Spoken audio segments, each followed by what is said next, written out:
السلام علیکم ورحمۃ اللہ وبرکاتہ۔ یہ جو میں آج آپ کو ترتیب بتانے لگا ہوں، یہ ایکچولی کل کی ترتیب ہے، یعنی ٹمورو، آنے والے کل کی ترتیب ہے، لیکن آج اس لیے بتا رہا ہوں کہ یہ آج کی ترتیب سے انٹر ریلیٹ کر رہی ہے۔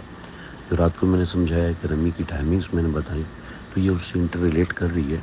لہٰذا اگر کل کی بات آپ حضرات نے سنی ہے تو یہ بات آپ لازمی سنیں کہ آپ کی انڈرسٹینڈنگ ہو جائے گی کہ میں کیا سمجھانا چاہ رہا ہوں۔ دیکھیے، آج کی رمی کا ٹائم ہے 12:22 کے بعد سے لے کے مغرب تک، یہ سنت وقت ہے، اور مغرب سے لے کے طلوع آفتاب تک، یعنی طلوع فجر تک، یہ مکروہ وقت ہے۔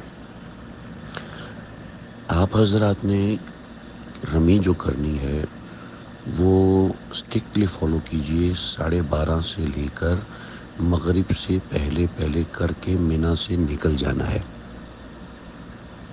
دوبارہ بتا رہا ہوں، آپ حضرات نے جو رمی کرنی ہے وہ 12:30 بجے سے لے کر مغرب سے پہلے کر کے مینا کو چھوڑ دینا ہے۔ اگر کوئی رمی کے لیے مغرب کے بعد جاتا ہے، آج کی رمی کے لیے مغرب کے بعد جاتا ہے اور پھر مغرب کے بعد وہ مینا سے نکلتا ہے، تو ایسا کرنا مکروہ ہے، ایسا نہیں کرنا چاہیے۔ لیکن اگر نکل آتا ہے تو ڈزنٹ میٹر، کوئی مسئلہ نہیں ہے، لیکن مکروہ ہے۔ مکروہ ہونے کی وجہ سے اچھی بات نہیں ہے، لیکن یعنی حج میں کراہت آ جاتی ہے، لیکن کوئی فدیہ، کوئی جزا، کوئی دم، ایسا کچھ بھی واجب نہیں ہوتا۔ تو کوشش کریں کہ آج زوال سے، یعنی 12:30 بجے سے لے کر مغرب سے پہلے رمی کر کے مینا سے باہر نکل جائیں۔ یہ آپ نے پوری کوشش کرنی۔ فار ایگزامپل، آپ مغرب کے بعد رمی کرنے کے لیے جاتے ہیں تو اب اصل یہ ہے کہ آپ رات مینا میں گزاریں اور اگلے دن فجر کے بعد رمی کر کے آئیں۔ تو یہ رمی آپ کی اختیاری ہے، اور اس اختیار کا معاملہ یہ ہے کہ آپ کو رمی کے لیے، آپ اگر مغرب کے بعد جائیں گے تو پھر آپ کے اوپر یہ رمی بنے گی، ادروائز آپ کے اوپر یہ رمی نہیں بنے گی۔ یہ میٹر تھوڑا سا ڈیفرنٹ ہے پہلے دنوں سے، لیکن پلیز کنسیڈر کریں اس کو سمجھیں۔ اس لیے کہہ رہا ہوں، سمپلی کریں۔ ظہر سے مغرب کے درمیان رمی کر کے آپ عزیزیہ ہوٹل واپس آ جائیں، اس چیز کو کنسیڈر کریں۔ فار ایگزامپل، آپ کو رمی کرتے کرتے فجر کا وقت ہو گیا، تو اب آپ کے اوپر اگلے دن کی رمی بھی واجب ہو جائے گی۔ اگر آپ کو رمی کرتے کرتے فجر کا وقت ہو گیا تو آپ کے ذمے اگلے دن کی رمی بھی واجب ہو جائے گی۔ بات 2 دفعہ کر رہا ہوں، اس لیے پریشان نہ ہوں۔ پھر وہی کروں، زور سے مغرب کی درمیان رمی کر کے مینا کو آپ چھوڑ دیں، عزیزیہ پہنچ جائیں۔